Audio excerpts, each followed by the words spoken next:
Hello friend, नमस्कार। मैं हूं अर्चना, स्वागत करती हूं अपने चैनल पे आप सभी का। फ्रेंड्स, आज मैं आप सबके लिए एक प्यारा सा कहारवा लाचारी गीत लेकर आई हूं। गीत को पूरा सुने और कमेंट करके बताएं। अगर अच्छा लगे वीडियो को लाइक करें, चैनल को सब्सक्राइब करके ज़्यादा से ज़्यादा शेयर करिएगा। तोहरे बिन लागे नाही मनवा हो, बलमुआ कब आई बालउटी के।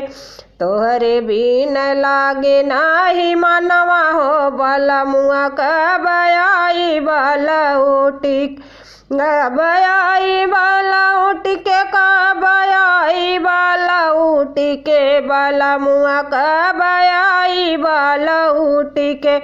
तोहरे बिन लागे नाही मनवा हो, बलमुआ कब आई बालउटी के। तोहरे बिन लागे नाही मनवा हो, बलमुआ कब आई बालउटी के। तू है बिन छोड़ी दी है बाप महतारी, तू है बिन छोड़ी दी है बाप महतारी। छोड़ी दी है लाहुरी बहिनिया हो, बलमुआ कब आई बालउटी के। छोड़ी दी है लाहुरी बहिनिया हो, बलमुआ कब आई बालउटी के।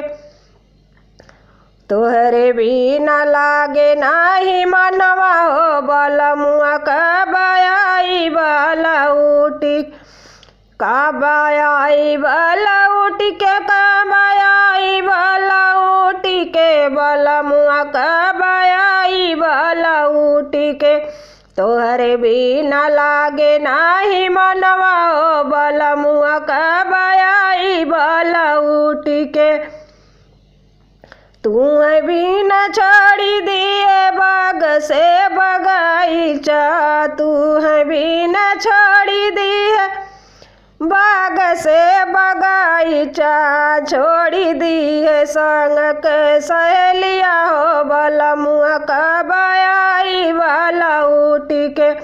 छोड़ी दी है संग के सहेलिया हो, बलमुआ कब आई बालउटी के। तोहरे बिन लागे नाही मनवा हो, बलमुआ कब आई बालउटी के। कब आई बालउटी के कब आई बालउटी के। बलमुआ कब आई बालउटी के। तू बिन लागे नाही मनवा हो, बलमुआ कब आई बालउटी के। छोड़ी दिए संग की सहेलिया हो, बलमुआ कब आई बालउटी के।